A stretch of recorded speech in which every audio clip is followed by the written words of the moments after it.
ಹೌದು ಫ್ರೆಂಡ್ಸ್, ಬನ್ನಿ ಇವತ್ತಿನ ವಿಡಿಯೋದಲ್ಲಿ ಯಾವ ರೀತಿ ನೀವು ಈಸಿಯಾಗಿ ಮನೆಯಲ್ಲೇ ನುಗ್ಗೆ ಸೊಪ್ಪಿನ ಸಾಂಬಾರನ್ನ ಮಾಡೋದು ಅಂತ ನೋಡ್ತಾ ಹೋಗೋಣ. ನೋಡ್ತಾ ಇರ್ಬೋದು, ತುಂಬಾ ಅಂದ್ರೆ ತುಂಬಾ ರುಚಿಕರವಾಗಿದೆ. ಯಾವ ರೀತಿ ಈ ಒಂದು ನುಗ್ಗೆ ಸೊಪ್ಪಿನ ಸಾಂಬಾರನ್ನ ಮನೆಯಲ್ಲೇ ಈಸಿಯಾಗಿ ಆರೋಗ್ಯಕರವಾಗಿರುವಂಥ ನುಗ್ಗೆ ಸೊಪ್ಪಿನ ಸಾರನ್ನ ಮಾಡೋದು ಅಂತ ನೋಡ್ತಾ ಹೋಗೋಣ. ಅದಕ್ಕಿಂತ ಮುಂಚೆ ಯಾರೇನ ನಮ್ಮ ಒಂದು ಯೂಟ್ಯೂಬ್ ಚಾನಲ್ನ ಸಬ್ಸ್ಕ್ರೈಬ್ ಮಾಡಿಲ್ಲ, ದಯವಿಟ್ಟು ಸಬ್ಸ್ಕ್ರೈಬ್ ಮಾಡ್ಕೊಳ್ಳಿ. ವಿಡಿಯೋ ಇಷ್ಟ ಆದರೆ ಒಂದು ಲೈಕನ್ನು ಮಾಡಿ. ಬನ್ನಿ ಇವತ್ತಿನ ವಿಡಿಯೋನ ಶುರು ಮಾಡೋಣ. ತಡ ಮಾಡೋದಕ್ಕೆ ಎಲ್ಲರೂ ಕೂಡ ವಿಡಿಯೋ ನೋಡ್ತಿರೋರೆಲ್ಲ ದಯವಿಟ್ಟು ವಿಡಿಯೋ ಇಷ್ಟ ಆದರೆ ಒಂದು ಲೈಕನ್ನು ಮಾಡಿ ಅಂತ ಹೇಳ್ತಾ ಬನ್ನಿ ಇವತ್ತಿನ ವಿಡಿಯೋನ ಶುರು ಮಾಡೋಣ ಫ್ರೆಂಡ್ಸ್. ಹೌದು ಫ್ರೆಂಡ್ಸ್, ಇವತ್ತಿನ ವಿಡಿಯೋದಲ್ಲಿ ನೀವು ನೋಡ್ತಾ ಇರ್ಬೋದು, ನಮ್ಮಮ್ಮ ಕೂಡ ನುಗ್ಗೆ ಸೊಪ್ಪನ್ನು ಬಿಡಿಸ್ತಾ ಇದ್ದಾರೆ. ಈ ಒಂದು ನುಗ್ಗೆ ಸೊಪ್ಪಲ್ಲಿ ಹಲವಾರು ರೀತಿಯ ಸಾಂಬಾರುಗಳು, ರೆಸಿಪಿಗಳು ಏನೇನೋ ಮಾಡ್ಬೋದು. ಅಂದರೆ ರೆಸಿಪಿಲಿ ಹಲವಾರು ರೀತಿಲಿ ಮಾಡ್ತಾರೆ. ಇವತ್ತಿನ ವಿಡಿಯೋದಲ್ಲಿ ಯಾವ ರೀತಿ ನಾವು ನುಗ್ಗೆ ಸೊಪ್ಪನ್ನು ಸಾಂಬಾರನ್ನು ಮಾಡೋದು ಅಂತ ನೋಡೋಕೆ ಹೋಗ್ತಾ ಇದ್ದೀವಿ. ಈಗ ನುಗ್ಗೆ ಸೊಪ್ಪನ್ನು ನೋಡಿ, ಈ ರೀತಿ ನೀಟಾಗಿ ಫಸ್ಟು ಬಿಡಿಸ್ಕೋಬೇಕು. ಅದಕ್ಕೋಸ್ಕರ ನಮ್ಮಮ್ಮ ಬಿಡಿಸ್ಕೋತಾ ಇದ್ದಾರೆ. ನೋಡ್ತಾ ಇದ್ದೀರಾ ಅಮ್ಮ, ಯಾವ ರೀತಿ ಬಿಡಿಸ್ಕೋಬೇಕು ಅಮ್ಮ? ಒಂದೊಂದು ತೋರಿಸ್ಬೋದಾ? ಖಂಡಿತ ತೋರಿಸ್ತೀನಿ ಚಿನ್ನು. ನೀ ಕೇಳೋದೆಚ್ಚು, ನಾನು ತೋರಿಸೋದೆಚ್ಚು. ನೋಡ್ತಾ ಇದ್ದೀರಾ? ಆಯ್ತಾ? ಹೀಗೆ ನೋಡಿ ಚಿನ್ನು, ಹಿಂಗೆ ಬರಬೇಕು. ಮೊದಲಿಗೆ ಈ ಥರ ಎಳೆಯದಾಗಿರುವಂಥ ಸೊಪ್ಪೆಲ್ಲವನ್ನು ಕೂಡ ಬಿಡಿಸ್ಕೋಬೇಕಂತೆ. ನೋಡಿ, ಎಳೆಯದಾಗಿರೋ ಎಲ್ಲ ಸೊಪ್ಪನ್ನು ಬಿಡಿಸ್ಕೋತಾ ಇದ್ದೀವಿ. ಹೌದು, ಇವತ್ತಿನ ವಿಡಿಯೋನ ಶುರು ಮಾಡೋಕ್ಕಿಂತ ಮುಂಚೆ ಯಾರಿನ ನಮ್ಮ ಕುಕ್ಕಿಂಗ್ ಕನ್ನಡ ಯೂಟ್ಯೂಬ್ ಚಾನಲನ್ನು ಸಬ್ಸ್ಕ್ರೈಬ್ ಮಾಡಿಲ್ಲ, ದಯವಿಟ್ಟು ಸಬ್ಸ್ಕ್ರೈಬ್ ಮಾಡ್ಕೊಳ್ಳಿ. ಬನ್ನಿ, ಈಗ ಈ ಒಂದು ನುಗ್ಗೆ ಸೊಪ್ಪಿನ ಸಾಂಬಾರು ಹೇಗೆ ಬರುತ್ತೆ ಲಾಸ್ಟಲ್ಲಿ ಟೇಸ್ಟ್ ಮಾಡಿ ಕೂಡ ಹೇಳ್ತೀನಿ. ಈಗ ಫಸ್ಟು ಬಿಡಿಸೋದನ್ನು ತೋರಿಸ್ತಾ ಇದ್ದೀವಿ. ಈ ರೀತಿ ಇದನ್ನೆಲ್ಲ ಬೇಡವಂತೆ. ಈ ರೀತಿ ಎಳೆಯದಾಗಿರುವಂಥ ಸೊಪ್ಪು ತುಂಬ ಚೆನ್ನಾಗಾಗುತ್ತಂತೆ, ಆದ್ದರಿಂದ ಈ ರೀತಿ ಬಿಡಿಸ್ಕೊತಿದ್ದಾರೆ. ಅದನ್ನು ಕೂಡ ವಿಡಿಯೋ ಮಾಡಿ ತೋರಿಸ್ತಾ ಇದ್ದೀನಿ. ಈಗ ಇದೆಲ್ಲವನ್ನು ಕೂಡ ಬಿಡಿಸ್ಕೊಂಡ ನಂತರ ಇದಕ್ಕೆ ಇನ್ನೇನೇನು ಇಂಗ್ರೀಡಿಯೆಂಟ್ಸ್ ಬೇಕು ಅಂತ ತಿಳಿಸ್ತಾ ಹೋಗ್ತೀವಿ. ಬನ್ನಿ ಫ್ರೆಂಡ್ಸ್, ನೋಡೋಣ ಇನ್ನೇನು ಇಂಗ್ರೀಡಿಯೆಂಟ್ಸ್ ಬೇಕು ಅಂತ. ನೋಡಿ, ಸೊಪ್ಪಂತೂ ತುಂಬ ಅಂದರೆ ತುಂಬ ಚೆನ್ನಾಗಿದೆ. ಈ ರೀತಿ ತುಂಬ ಎಳೆಯದಾಗಿರೋ ಸೊಪ್ಪು ಹಾಕ್ಕೊಂಡ್ರೆ ತುಂಬ ಸಾಂಬಾರು ತುಂಬ ಟೇಸ್ಟಾಗಿ ಬರುತ್ತೆ. ಬನ್ನಿ, ಈಗ ಇದ್ರ ಜೊತೆಗೆ ಇನ್ನೇನೇನು ಇಂಗ್ರೀಡಿಯೆಂಟ್ಸ್ ಬೇಕು ಅಂತ ನೋಡ್ತಾ ಹೋಗೋಣ. ನಂತರ ಫ್ರೆಂಡ್ಸ್, ಇದಕ್ಕೆ ಒಂದು ಕಪ್ ಆಗುವಷ್ಟು ಬೇಳೆನ ತೊಗೊಂಡಿದ್ದೀವಿ. ನಂತರ 2 ಸ್ಪೂನ್ ಆಗುವಷ್ಟು ಸಾಂಬಾರ್ ಪೌಡರನ್ನು ತಗೊಳ್ಳಿ. ಮನೇಲಿ ಯಾವ್ದು ಸಾಂಬಾರ್ ಪೌಡರ್ ಇರುತ್ತೆ ಅದು ತೊಗೊಂಡ್ರೆ ಆಗುತ್ತೆ. ನಂತರ ಅರ್ಧ ಸ್ಪೂನ್ ಆಗುವಷ್ಟು ಅರಿಶಿನ, 1 ಸ್ಪೂನ್ ಆಗುವಷ್ಟು ಸಾಸಿವೆ, ಒಂದು ಸ್ವಲ್ಪ ಇಂಗು. ಇದು ಪುಡಿ ಹಿಂಗನ್ನು ತೊಗೊಂಡಿದ್ದೀವಿ, ನೀವು ಯಾವ ಹಾಲಿಂಗ್ ಇದ್ದರೂ ಕೂಡ ತಗೋಬೋದು. ನಂತರ 1 ಸ್ಪೂನ್ ಆಗುವಷ್ಟು ಜೀರಿಗೆ. ನಂತರ ಒಂದು ಅರ್ಧ ಹೋಳು ಕಾಯಿ ತುರಿ, ಒಂದು ಸ್ವಲ್ಪ ಕೊತ್ತಂಬರಿ ಸೊಪ್ಪು. ನಂತರ ಈರುಳ್ಳಿ. ಇದು ಒಗ್ಗರಣೆಗೆ ಈರುಳ್ಳಿ, ನೀವು ಒಗ್ಗರಣೆಗೆ ಈರುಳ್ಳಿನ ಹಾಕ್ಕೊಳ್ಳೇಬೇಕು.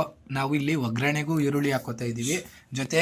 ಜೊತೆಗೆ ಬೇಳೆ ಬೇಯೋದ್ರ ಜೊತೆಗೂ ಕೂಡ ಒಂದು ಈರುಳ್ಳಿನ ಕಟ್ ಮಾಡಿ ಹಾಕೋತಾ ಇದ್ದೀವಿ, ಟೇಸ್ಟು ಚೆನ್ನಾಗಿ ಬರುತ್ತೆ ಅಂತ.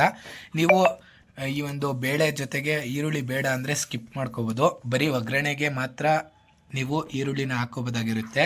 ನಂತರ 2 ಒಣಮೆಣಸಿಕಾಯಿ, ನಂತರ ಒಂದು ಚಿಕ್ಕ ನಿಂಬೆಹಣ್ಣು ಗಾತ್ರದ್ದು ಹುಣಸೆಹಣ್ಣು, ಒಂದು ಸ್ವಲ್ಪ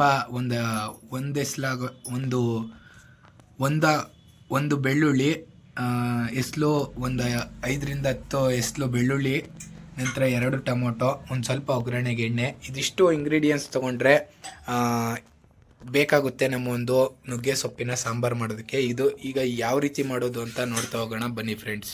ಮೊದಲಿಗೆ ಫ್ರೆಂಡ್ಸ್, ಈಗ ಒಂದು ಕುಕ್ಕರನ್ನು ತಗೊಂಡು ಮೊದಲಿಗೆ ಬೇಳೆನ ನೀಟಾಗಿ ತೊಳ್ಕೊಂಡು ಬೇಳೆನ ಬೇಯೋದಕ್ಕೆ ಹಾಕೋಬೇಕಾಗುತ್ತೆ. ಇಲ್ಲಿ ನಾವು ಕುಕ್ಕರಲ್ಲಿ ಬೇಳೆನ ಬೇಯಿಸ್ಕೊತಿದ್ದೀವಿ, ನೀವು ಪಾತ್ರೆಯಲ್ಲಿ ಕೂಡ ಬೇಯಿಸ್ಕೋಬೋದಾಗಿರುತ್ತೆ.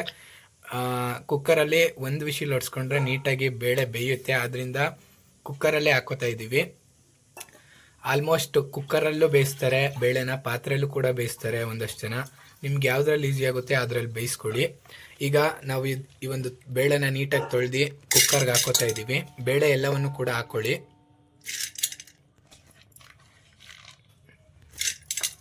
ಬೇಳೆ ಎಲ್ಲವನ್ನು ಕೂಡ ಹಾಕೊಂಡ ನಂತರ ಇದಕ್ಕೆ ಅರಿಶಿನೂ ಕೂಡ ಸೇರಿಸ್ಕೊತಾ ಇದ್ದೀವಿ, ನೋಡ್ತಾ ಇರ್ಬೋದು. ನಂತರ ಒಂದು ಚೂರು ಎಣ್ಣೆನ ಹಾಕೋಬೇಕಾಗುತ್ತೆ, ಚೂರು ಎಣ್ಣೆನೂ ಕೂಡ ಸೇರಿಸ್ಕೊತಾ ಇದ್ದೀವಿ. ನಂತರ ಟೊಮೊಟೊನೂ ಕೂಡ ನೀಟಾಗಿ ತೊಳ್ಕೊಂಡು, 2 ಟೊಮೊಟೊ ತೊಗೊಂಡಿದ್ವಲ್ಲ ಅದನ್ನು ಕೂಡ ಸೇರಿಸ್ಕೊತಾ ಇದ್ದೀವಿ. ನಂತರ ಇಲ್ಲಿ ನಾವು ಒಗ್ಗರಣೆಗೆ ಈರುಳ್ಳಿ ಜೊತೆಗೆ ಬೇಳೆ ಜೊತೆ ಬೇಯೋದಕ್ಕೂ ಕೂಡ ಒಂದು ಈರುಳ್ಳಿನ ಸೇರಿಸ್ಕೊತಿದ್ದೀವಿ, ಟೇಸ್ಟು ಚೆನ್ನಾಗಿರುತ್ತೆ ಅಂತ. ನೀವು ಈರುಳ್ಳಿ ಬೇಡ ಅಂದರೆ ಸ್ಕಿಪ್ ಮಾಡ್ಕೋಬೋದು. ಇದನ್ನು ಒಗ್ಗರಣೆಗೆ ಈರುಳ್ಳಿ ಹಾಕಲೇಬೇಕು, ಯಾಕಂದರೆ ಒಗ್ಗರಣೆಗೆ ಟೇಸ್ಟ್ ಬರಲಿ ಅಂತ. ಅದರಿಂದ ನಾವು ಬೇಯೋದಕ್ಕೆ ಕೂಡ ಹಾಕೋತಾ ಇದ್ದೀವಿ ಈರುಳ್ಳಿನ. ಈಗ ಬೇಳೆ ಬೇಯೋದಕ್ಕೆ 1 ಚೊಂಬು ಆಗೋಷ್ಟು ನೀರನ್ನು ಸೇರಿಸ್ಕೊತಾ ಇದ್ದೀವಿ. ಇದನ್ನು 1-2 ವಿಶಿಲು. ಇನ್ ಕೇಸ್ ನೀವೇನಾದರೂ ಜಾಸ್ತಿ ಪ್ರಮಾಣದಲ್ಲಿ ಮಾಡ್ತಿದ್ದೀರಾ ಅಂದರೆ 1-2 ವಿಶಿಲನ್ನು ಕೂಗಿಸ್ಕೊಳ್ಳಿ. ಇದಕ್ಕೆ ಬೇಳೆ ಬೇಯೋದಕ್ಕೆ ಈಗ 1 ಚೊಂಬು ಮೇಲೆ ಇನ್ನೊಂದು ಸ್ವಲ್ಪ ನೀರನ್ನು ಹಾಕಿ 1 ವಿಶಿಲನ್ನು ಕೂಗಿಸ್ಕೊತೀವಿ. ಕುಕ್ಕರ್ ಕ್ಯಾಪನ್ನು ಮುಚ್ತಾ ಇದ್ದೀವಿ. 1-2 ವಿಶಿಲು ಬಂದರೆ ಸಾಕಾಗುತ್ತೆ. ಈಗ 1-2 ವಿಶಿಲನ್ನು ಕೂಗಿಸ್ಕೊಳ್ಳೋಣ. ನಂತರ ಫ್ರೆಂಡ್ಸ್ ಈಗ ಇನ್ನೊಂದು ಪಾತ್ರೆನ ಇಟ್ಕೊಂಡು ಈಗ ಒಗ್ಗರಣೆನ ಹಾಕೊಳ್ಳೋಣ. ಈ ಒಂದು ನುಗ್ಗೆ ಸೊಪ್ಪಿನ ಸಾಂಬಾರ್ಗೆ ಈಗ ಎಣ್ಣೆನ ಹಾಕೋತಾ ಇದ್ದೀವಿ. ಎಣ್ಣೆ ಒಂದು ಸ್ವಲ್ಪ ಬಿಸಿ ಆಗಲಿ. ನಂತರ ಫ್ರೆಂಡ್ಸ್ ಈಗ ಬಿಸಿ ಆಗಿದೆ ಎಣ್ಣೆ. ಈಗ ಮೊದಲಿಗೆ ಸಾಸಿವೆ ಹಾಕೊಳ್ಳೋಣ, ಜೊತೆಗೆ ಜೀರಿಗೆನೂ ಕೂಡ ಹಾಕೋಣ. ಜೀರಿಗೆನೂ ಕೂಡ ಹಾಕೋತಾ ಇದ್ದೀವಿ. ನಂತರ ಒಂಚೂರು ಹಿಂಗನ್ನು ಕೂಡ ಹಾಕೊಳ್ಳಿ. ಹಿಂಗು, ಹಾಲಿಂಗು ಅಥವಾ ಯಾವುದಾದ್ರೂ ಪುಡಿ ಹಿಂಗು ಯಾವುದಾದ್ರೂ ಸರಿ ಹಾಕೊಳ್ಳಿ. ನಂತರ ಈ ಒಂದು ಮೆಣಸಿಕಾಯಿ, ಒಣಮೆಣಸಿಕಾಯಿನೂ ಕೂಡ ಹಾಕೋತಿದ್ದೀವಿ, ಜೊತೆಗೆ ಬೆಳ್ಳುಳ್ಳಿ ಕೂಡ ಸೇರಿಸ್ಕೊಳ್ಳಿ. ನಂತರ ಇದೊಂದು ಸ್ವಲ್ಪ ಸಿಡ್ದಾದ ನಂತರ ಈರುಳ್ಳಿನೂ ಕೂಡ ಹಾಕೋತಾ ಇದ್ದೀವಿ. ಈಗ ಇದಿಷ್ಟನ್ನು ಹಾಕ್ಕೊಂಡು ನೀಟಾಗಿ ಈರುಳ್ಳಿ ಒಂದು ಸ್ವಲ್ಪ ಗೋಲ್ಡನ್ ಕಲರ್ ಬರೋ ಗಂಟ ನೀಟಾಗಿ ಫ್ರೈ ಮಾಡ್ಕೊಳ್ಳಿ. ನೋಡ್ತಾ ಇರ್ಬೋದು, ಈರುಳ್ಳಿ ಒಂದು ಸ್ವಲ್ಪ ಗೋಲ್ಡನ್ ಕಲರ್ ಬರಬೇಕು, ಅಲ್ಲಿಗಂಟ ಫ್ರೈ ಆಗಲಿ ನೀಟಾಗಿ. ನೋಡ್ತಾ ಇರ್ಬೋದು ಫ್ರೆಂಡ್ಸ್, ಈಗ ಈರುಳ್ಳಿ ಕೂಡ ಗೋಲ್ಡನ್ ಕಲರ್ಗೆ ಬಂದಿದೆ. ಈಗ ಈ ಒಂದು ತಗೊಂಡಿರುವಂಥ ಸೊಪ್ಪನ್ನು ನೀರಲ್ಲಿ ಹಾಕಿ ಈ ರೀತಿ ನೀಟಾಗಿ ತೊಳ್ಕೊಬೇಕಾಗುತ್ತೆ. ತೊಳ್ಕೊಂಡ ನಂತರ ನೀಟಾಗಿ ಈ ಸೊಪ್ಪೆಲ್ಲವನ್ನು ಕೂಡ ಈ ಒಂದು ಒಗ್ಗರಣೆಗೆ ಎಣ್ಣೆ ಜೊತೆ ಬೇಯೋದಕ್ಕೆ ಹಾಕೊಳ್ಳೋಣ. ಈಗ ಸೊಪ್ಪನ್ನು ಕೂಡ ಸೇರಿಸ್ತಾ ಇದ್ದೀವಿ. ನುಗ್ಗೆ ಸೊಪ್ಪು ಎಳೆದಿರೋದ್ರಿಂದ ಎಣ್ಣೆಲೆ ನೀಟಾಗಿ ಎಲ್ಲ ಕೂಡ ಬೆಂದೋಗುತ್ತೆ. ನೋಡೋಕ್ಕೆ ಇಷ್ಟೊಂದು ಕಾಣಿಸ್ತಾ ಇರ್ಬೋದು, ಬಟ್ ಒಂದು ಸ್ವಲ್ಪ ಬೆಂದ ನಂತರ ಕಮ್ಮಿ ಆಗಿಬಿಡುತ್ತೆ. ಸೊಪ್ಪೆಲ್ಲ ಕಮ್ಮಿ ಆಗಿಬಿಡುತ್ತೆ. ನೀಟಾಗಿ ಒಂದು 3-4 ನಿಮಿಷ, ತಪ್ಪಿದ್ರೆ 5 ನಿಮಿಷ ನೀಟಾಗಿ ಎಣ್ಣೆಲೆ ನೀವು ಫ್ರೈ ಮಾಡ್ಕೋಬೇಕಾಗುತ್ತೆ ನುಗ್ಗೆ ಸೊಪ್ಪನ್ನ ನೀಟಾಗಿ. ಈಗ ನೋಡಿ, ಒಂದು 3-4 ನಿಮಿಷ ನೀಟಾಗಿ ಫ್ರೈ ಮಾಡ್ಕೋತೀವಿ. ಎಲ್ಲ ಕೂಡ ಕಮ್ಮಿ ಆಗಿಬಿಡುತ್ತೆ. ಇಷ್ಟೊಂದಿದೆ ಅನಿಸುತ್ತೆ, ಬಟ್ ಎಲ್ಲ ಕಮ್ಮಿ ಆಗಿಬಿಡುತ್ತೆ ಬೆಂದಾದ ನಂತರ. ನೋಡ್ತಾ ಇರ್ಬೋದು ಫ್ರೆಂಡ್ಸ್, ನೀಟಾಗಿ ಈ ರೀತಿ ಬೇಯಬೇಕು. ನೋಡಿ, ಸೊಪ್ಪು ಅಷ್ಟೊಂದು ಹಾಕಿದ್ವಿ, ಎಲ್ಲ ಕೂಡ ಬೆಂದ ನಂತರ ಕಮ್ಮಿ ಆಗಿಬಿಡ್ತಿದೆ. ನೋಡಿ, ತುಂಬ ಅಂದರೆ ತುಂಬ ಬೆಂದ ನಂತರ ಕಮ್ಮಿ ಆಗಿಬಿಡುತ್ತೆ. ಈ ರೀತಿ ಸ್ವಲ್ಪ ಆಗಿಬಿಡುತ್ತೆ. ಇದನ್ನು ನೀಟಾಗಿ ಒಂದು 5-6 ನಿಮಿಷ ನೀಟಾಗಿ ಬೇಯಿಸ್ಕೊಳ್ಳಿ. ಎಣ್ಣೆಲೆ ನೀಟಾಗಿ ಫ್ರೈ ಆಗುತ್ತೆ. ಇದು ಇನ್ನೊಂದು 3 ನಿಮಿಷ ಬೇಯಲಿ. ಎಷ್ಟು ಚೆನ್ನಾಗಿ ಸೊಪ್ಪು ಫ್ರೈ ಆಗುತ್ತೋ ಅಷ್ಟು ಚೆನ್ನಾಗಿ ಸಾಂಬಾರು ಬರುತ್ತೆ. ನೋಡ್ತಾ ಇರ್ಬೋದು ಫ್ರೆಂಡ್ಸ್, ಈಗ ಸೊಪ್ಪು ಇಷ್ಟು ಬೆಂದಿದೆ. ಇಷ್ಟು ಬೆಂದಾದ ನಂತರ ಈ ಕಡೆ ವಿಶಿಲ್ ಕೂಡ ಆರಿದೆ. ಈ ಒಂದು ವಿಶಿಲ್ ಮುಚ್ಚಳನ ತೆಕ್ಕೊಂಡು ನೋಡಿ, ಈ ಬೇಳೆನ ನೀವು ಒಂದು ಸ್ವಲ್ಪ ಮಸ್ಕೊಂಡು ಹಿಂಗೆ 1-2 ಸತಿ ನೀಟಾಗಿ ಸೌಟಲ್ಲಿ ಹಂಗೆ 1-2 ಸತಿ ಮಸ್ಕೊಂಡು ಈ ಒಂದು ಬೇಳೆ ನೀರನ್ನೆಲ್ಲವನ್ನು ಕೂಡ ಬೇಳೆ ಮತ್ತು ಟೊಮೊಟೊನ ಮಸ್ಕೊಳ್ಳಿ. ಟೊಮೊಟೊನ ನೀವು ಎತ್ಕೊಂಡು ಮಸ್ಕೋಬೋದು, ಇಲ್ಲ ಅದೇ ರೀತಿ ಅಲ್ಲೇ ಈ ರೀತಿ ಮಾಡಿಕೊಂಡು ಟೊಮೊಟೊನು ಕೂಡ ಮಸ್ಕೋಬೋದು, ಬೆಂದಿರುತ್ತೆ. ನೀಟಾಗಿ ಟೊಮೊಟೊ ಮತ್ತು ಬೇಳೆ ಎರಡನ್ನೂ ಕೂಡ ನೀಟಾಗಿ ಈ ರೀತಿ ಮಸ್ಕೊಂಡು ಈ ಒಂದು ಸೊಪ್ಪಿಗೆ ಸೇರಿಸ್ಕೊಳ್ಳೋಣ. ನೋಡ್ತಾ ಇರ್ಬೋದು ಫ್ರೆಂಡ್ಸ್, ಈಗ ಬೇಳೆ ಮತ್ತು ಟೊಮೊಟೊನ ಹಾಕೋತಾ ಇದ್ದೀವಿ. ನೀಟಾಗಿ ಬೇಳೆ ಟೊಮೊಟೊನ ಈ ಸೊಪ್ಪು ಬೆಂದಾದ ನಂತರ ಹಾಕ್ಕೊಂಡು ಈಗ ನೀಟಾಗಿ ಇದಕ್ಕೆ ನೀಟಾಗಿ ಮಿಕ್ಸ್ ಮಾಡ್ಕೊಳ್ಳೋಣ. ಈ ಸೊಪ್ಪು ಮತ್ತು ಬೇಳೆ ಇದೆಲ್ಲವೂ ಕೂಡ ಮಿಕ್ಸ್ ಮಾಡಿಕೊಂಡು ಈ ಒಂದು ಟೈಮಲ್ಲಿ ನಿಮಗೆ ಎಷ್ಟು ನೀರು ಬೇಕೋ ಅಷ್ಟನ್ನು ಸಾಂಬಾರಿಗೆ ಸೇರಿಸ್ಬೇಕು. ಈಗ ನೀರನ್ನು ಕೂಡ ಸೇರಿಸ್ಕೋತೀವಿ. ಅದಕ್ಕೂ ಮುಂಚೆ ತಗೊಂಡಿರುವಂಥ ಖಾರದ ಪುಡಿನ, ಸಾಂಬಾರು ಪುಡಿ ತೊಗೊಂಡಿದ್ದೀವಿ. ಇಲ್ಲಿ ನಾವು ನೋಡ್ತಾ ಇರ್ಬೋದು, ಸಾಂಬಾರು ಪುಡಿನ ತೊಗೊಂಡಿದ್ದೀವಿ. ಆ ಸಾಂಬಾರು ಪುಡಿನೂ ಕೂಡ ಹಾಕೋತಾ ಇದ್ದೀವಿ. ಈಗ ನೋಡ್ತಾ ಇರ್ಬೋದು, ಸಾಂಬಾರು ಪುಡಿನೂ ಕೂಡ ಹಾಕೋತಾ ಇದ್ದೀವಿ. ಸಾಂಬಾರು ಪುಡಿನ ಹಾಕೊಂಡ ನಂತರ ನೀಟಾಗಿ ಈಗ ಮಿಕ್ಸ್ ಮಾಡ್ಕೊಳ್ಳೋಣ. ನೀಟಾಗಿ ಮಿಕ್ಸ್ ಮಾಡ್ಕೊಳ್ಳೋಣ. ಮಿಕ್ಸ್ ಮಾಡಿಕೊಂಡು ಈ ಖಾರ ಜೊತೆ ಬೇಯಲಿ ಇದೊಂದು ಸ್ವಲ್ಪ ಒಂದು 3-4 ನಿಮಿಷ ಈ ಖಾರದ ಪುಡಿ ಜೊತೆ ಈ ಸೊಪ್ಪು ಬೇಯಲಿ. ನೋಡ್ತಾ ಇರ್ಬೋದು ಫ್ರೆಂಡ್ಸ್, ಈಗ ಖಾರದ ಜೊತೆ ಸೊಪ್ಪು ಕೂಡ ಬೆಂದಿದೆ. ಈಗ ತಗೊಂಡಿರುವಂಥ ಹುಣಸೆ ಹಣ್ಣಿನ ಹುಳಿನೂ ಕೂಡ ಹಾಕೋತಾ ಇದ್ದೀವಿ. ಈ ಹುಣಸೆ ಹಣ್ಣು ಹುಳಿನೂ ಕೂಡ ಬೇಯಬೇಕು. ಜೊತೆಗೆ ಈಗ ಉಪ್ಪನ್ನು ಕೂಡ ಸೇರಿಸ್ಕೊತಾ ಇದ್ದೀವಿ. ರುಚಿಗೆ ತಕ್ಕಷ್ಟು ಉಪ್ಪನ್ನು ಹಾಕ್ಕೊಳ್ಳೋಣ. ರುಚಿಗೆ ತಕ್ಕಷ್ಟು ಉಪ್ಪನ್ನು ಹಾಕ್ಕೊಂಡು ನೀಟಾಗಿ ಮಿಕ್ಸ್ ಮಾಡ್ಕೊಳ್ಳೋಣ. ಈ ಉಪ್ಪು ಮತ್ತು ಹುಣಸೆಹಣ್ಣು ಕೂಡ ನೀಟಾಗಿ ಈ ಒಂದು ಸೊಪ್ಪಿಗೆ ಮತ್ತು ಸಾಂಬಾರಿಗೆ ಹಿಡಿಯುತ್ತೆ. ಇದನ್ನು ಒಂದು ಸತಿ ನೀಟಾಗಿ ಮಿಕ್ಸ್ ಮಾಡ್ಕೊಳ್ಳೋಣ ಸೌಟಲ್ಲಿ. ಇದೊಂದು ಸ್ವಲ್ಪ 1-2 ನಿಮಿಷ ಇದ್ರ ಜೊತೆ ಬೇಯಬೇಕಾಗುತ್ತೆ.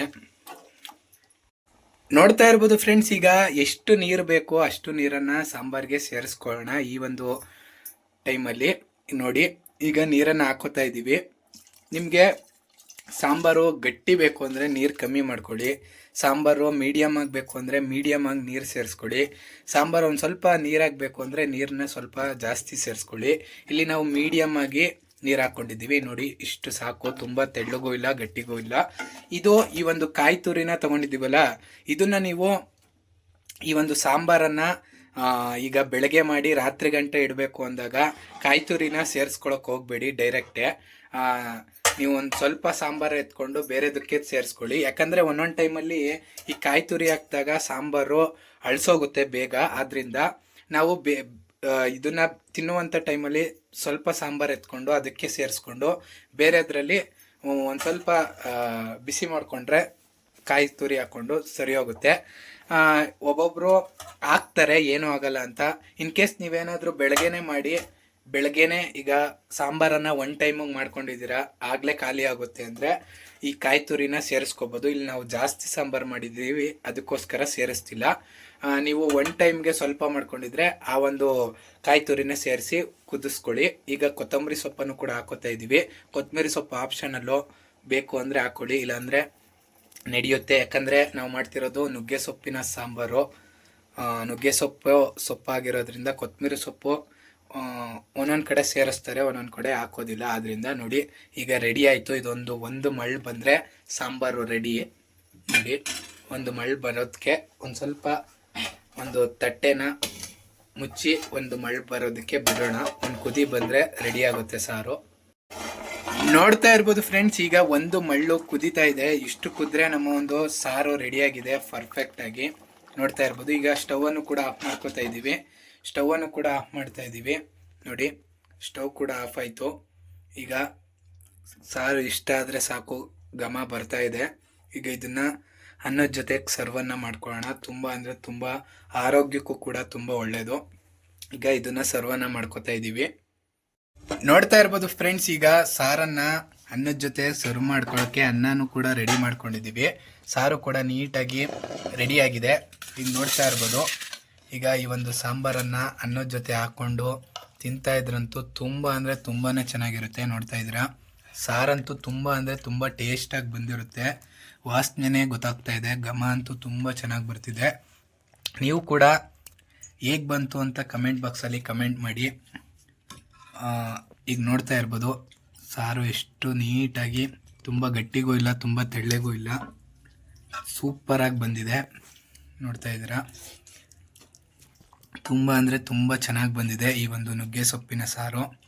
ನೋಡಿ, ಈಗ ಇದು ಹೇಗಿದೆ ಅಂತ ನಾನೇ ಕೂಡ ಟೇಸ್ಟ್ ಮಾಡಿ ಹೇಳ್ತೀನಿ. ಬನ್ನಿ ಫ್ರೆಂಡ್ಸ್. ನೋಡ್ತಾ ಇರ್ಬೋದು ಫ್ರೆಂಡ್ಸ್, ಈಗ ನನ್ನ ಮುಂದೆ ರೆಡಿಯಾಗಿದೆ. ನಮ್ಮಮ್ಮನೂ ಕೂಡ ಹೆಲ್ಪ್ ಮಾಡಿದ್ರು. ಈ ಒಂದು ನುಗ್ಗೆ ಸೊಪ್ಪಿನ ಸಾಂಬಾರು ರೆಡಿಯಾಗಿದೆ. ಈಗ ಇದನ್ನು ಹೇಗಿದೆ ಅಂತ ತಿಂದು ನೋಡುವಂಥ ಸಮಯ. ಟೇಸ್ಟ್ ಮಾಡ್ತಿದ್ದೀನಿ.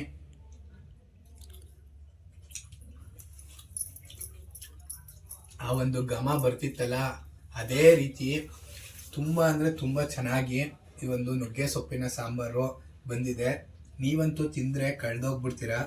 ತುಂಬ ಅಂದರೆ ತುಂಬ ಚೆನ್ನಾಗಾಗಿದೆ. ನೀವು ಕೂಡ ಮನೇಲಿ ಟ್ರೈ ಮಾಡಿ, ಹೇಗೆ ಬಂತು ಅಂತ ಕಮೆಂಟ್ ಬಾಕ್ಸಲ್ಲಿ ಕಮೆಂಟ್ ಮಾಡಿ. ಇದೇ ರೀತಿ ಇನ್ನಷ್ಟು ವಿಡಿಯೋಸು, ರೆಸಿಪೀಸ್, ಹೊಸ ರೆಸಿಪಿ ವಿಡಿಯೋಸ್ಗಾಗಿ ನಮ್ಮ ಒಂದು ಚಾನಲನ್ನು ನೋಡ್ತಾ ಇರಿ ಅಂತ ಹೇಳ್ತಾ, ಯಾರಿನ ನಮ್ಮ ಒಂದು ಚಾನಲನ್ನು ಸಬ್ಸ್ಕ್ರೈಬ್ ಮಾಡಿಲ್ಲ ದಯವಿಟ್ಟು ಸಬ್ಸ್ಕ್ರೈಬ್ ಮಾಡ್ಕೊಳ್ಳಿ ಫ್ರೆಂಡ್ಸ್.